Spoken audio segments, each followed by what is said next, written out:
morning comes, doing it all night, all summer. Assalamualaikum teman-teman, perkenalkan nama saya Ade Rahmatia, NIM F2020010121. Saya dari kelas A1 Farmasi dari Universitas Mandala Waluya Kendari. Di sini saya akan menjelaskan sistem indera anatomi fisiologi mata dan telinga. Baiklah, kita melangkah ke selanjutnya. Check it out. Sebelum kita melangkah ke materi, alangkah baiknya kita tahu dulu apa sih itu sistem indera. Sistem indera adalah salah satu bagian dari sistem koordinasi yang merupakan penerima rangsang atau reseptor dari luar. Ada beberapa alat indera yaitu sebagai berikut. 1. Penglihatan, pendengaran, pengecapan, pembau, dan peraba. Pada video kali ini, saya akan menjelaskan indera penglihatan mata dan indera pendengaran yaitu telinga. Indera penglihatan mata. Mata adalah suatu organ penglihatan atau bisa kita sebut sebagai alat indera manusia. Fungsi mata menerima rangsangan berkat cahaya pada retina dengan perantaraan serabut. Serabut optikus pusat otak penglihatan untuk ditafsirkan. Lapisan mata. Lapisan mata dari luar ke dalam meliputi tunika fibrosa, tunika vaskular, dan tunika nervosa. Tunika fibrosa merupakan lapisan terluar bola mata terdiri dari kornea di bagian anterior dan sklera di bagian posterior. Kornea merupakan struktur avaskular yang bening menutupi iris dan berbentuk lengkung yang membantu memfokuskan cahaya. Selanjutnya, sklera. Sklera atau bagian putih mata merupakan lapisan jaringan ikat padat yang menutupi seluruh permukaan bola mata, kecuali kornea. 2. Tunika vaskulosa. Tunika vaskulosa merupakan lapisan tengah bola mata dan terdiri dari 3 bagian, dari posterior ke anterior, koroid, corpus ciliaris, dan iris. Koroid merupakan bagian posterior tunika vaskulosa kaya dengan vaskularisasi dan menutupi sebagian besar permukaan dalam sklera. Nah, yang ketiga yaitu tunika nervosa atau retina. Lapisan bola mata yang paling dalam yaitu retina, melapisi 3/4 posterior bola mata dan merupakan awal jalur penglihatan. Nah, selanjutnya kita masuk pada organ mata. Organ luar atau organ okulit aksesoria meliputi 1. Bulu mata atau ciliae, 2. Rongga mata atau chaco orbita, 3. Alis mata atau supercilium, 4. Kelopak mata atau palpebra, dan kelima, kelenjar air mata atau apparatus lacrimalis, 6. Otot mata musculus oculi, 7. Selaput bening mata atau konjungtiva. Sekarang kita masuk pada organ luar. 1. Rongga mata. Rongga mata merupakan bagian yang membentang dari belakang lensa hingga dinding belakang bola mata. Rongga mata juga berfungsi sebagai penyangga atau pelindung bola mata. Nah, pada gambar yang ini yaitu bulu mata. Bulu mata ini bagian dari kelopak mata yang berupa bulu mata atau lebih tepatnya rambut mata adalah helai rambut-rambut. Rambut-rambut ini berfungsi untuk melindungi supaya debu, keringat atau air yang menetes dari dahi tidak masuk ke mata. Nah, selanjutnya yaitu alis mata.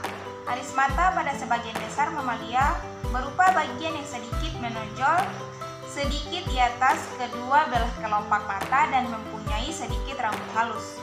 Alis mata juga berfungsi sebagai pelindung mata yang peka dari tetesan keringat yang jatuh dari bagian dahi, air hujan atau sinar matahari yang berlebihan.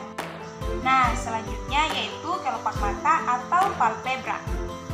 Seperti di gambar ini ya. Kelopak mata adalah lipatan kulit yang lunak yang menutupi dan melindungi mata. Nah, kelopak mata ini terdiri dari kelopak mata atas dan kelopak mata bawah. Nah, ini berfungsi melindungi mata apabila ada gangguan pada mata, menutup dan membuka mata. Kelopak mata atas terdiri dari musculus levator palpebra superior. Bagian kelopak yang berlipat, tarsus. Pada kedua tarsus terdapat kelenjar tarsalia, sebasea, dan keringat. Nah, selanjutnya yaitu kelenjar air mata atau aparatus lacrimalis. Kelenjar lacrimalis terletak pada sebelah atas dan lateral dari bola mata. Air mata berguna untuk membasahi dan melembabkan kornea. Kelebihan sekresi akan dialirkan ke kantung lacrimalis yang terletak pada sisi hidung dekat mata dan melalui ductus nasolacrimalis untuk ke hidung. Kemudian selaput bening mata atau konjungtiva.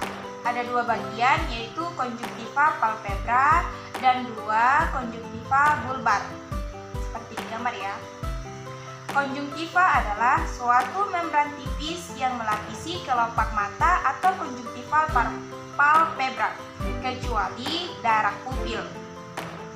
Kedua, konjungtiva palpebra melipat ke dalam dan menyatu dengan konjungtiva bulbar membentuk kantung yang disebut sulcus konjungtiva. Nah, selanjutnya yaitu otot-otot mata atau musculus oculi. Otot-otot mata terdiri dari dua tipe, yaitu satu otot-otot ekstrinsik dan dua otot-otot intrinsik. Nah, selanjutnya kita masuk pada organ dalam mata. Tadi kan saya sudah jelaskan organ luar mata. Organ dalam mata ini satu yaitu kornea. Kornea adalah bagian depan mata yang tembus pandang yang menutupi iris dan pupil. Nah, yang kedua yaitu iris dan pupil. Iris adalah berwarna membran membentuk lingkaran bundar mengandung dilator involunter dan otot-otot sphincter yang mengatur ukuran pupil. Yang kedua, pupil adalah ruangan tengah-tengah iris. Nah, yang ketiga yaitu sklera. Sklera ini merupakan dinding bola mata yang padat dan paling keras, terdiri atas jaringan fibrosa, tidak jernih dan tampak berwarna putih. Tebal sklera rata-rata 1 mm, tetapi pada insersi otot traktur menebal menjadi 3 mm. Yang keempat yaitu lensa mata. Lensa mata merupakan suatu kristal berbentuk bikonveks atau cembung.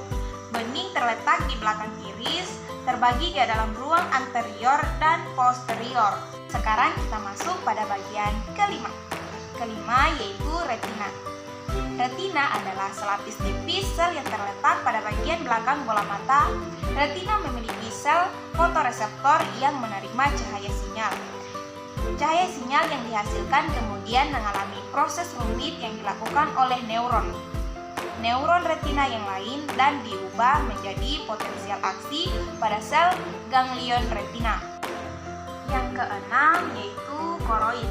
Koroid merupakan membran tipis vaskular warna coklat tua atau muda. Lapisan ini lebih tebal di bagian belakang daripada di bagian depan. Oke teman-teman, sekarang kita masuk pada indera pendengaran yaitu telinga. Anatomi fisiologi telinga. Telinga adalah organ pendengaraan dengan fungsi ganda dan kompleks, pendengaran dan keseimbangan.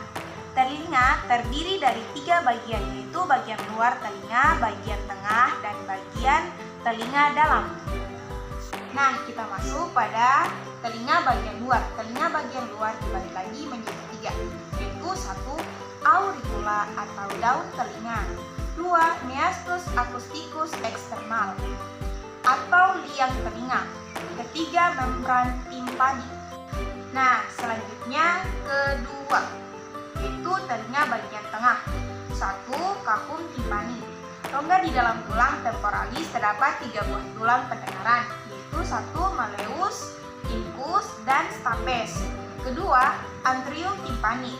Rongga tidak teratur terletak di bawah samping dari kahum timpani. Yang ketiga yaitu tuba auditiva eustachy, saluran tulang rawan yang berjalan miring ke bawah agak ke depan. Sekarang kita masuk bagian 3 yaitu yaitu telinga bagian dalam. Telinga bagian dalam ini ada dua, yaitu satu, labirin osseus. Labirin osseus serangkaian saluran bawah dikelilingi oleh cairan perilimfi, yaitu satu, vestibulum, dua, koklea, tiga, kanalis semi-sirkuler. Yang kedua yaitu labirinthus membranosus, terdiri dari tiga, yaitu satu, utriculatus, dua, sacculus, tiga, ductus semi-circularis. Oke, sekarang kita masuk pada organ keseimbangan pada telinga bagian dalam. Nah, di sini terdapat tiga struktur telinga bagian dalam, utrikel dan sakul di bagian vestibular, dan saluran semisirkuler mengandung sel-sel rambut yang sensitif terhadap keseimbangan dan posisi tubuh.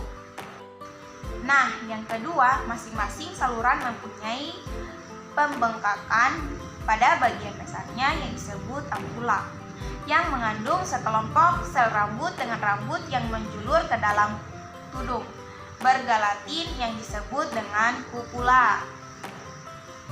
Yang ketiga yaitu ketika kepala mengubah laju rotasinya, kelembaman mencegah endolimfa dalam saluran semisirkuler agar tidak bergerak seiring dengan gerakan kepala, sehingga cairan tersebut menekan kumpula yang membengkokkan sel rambut.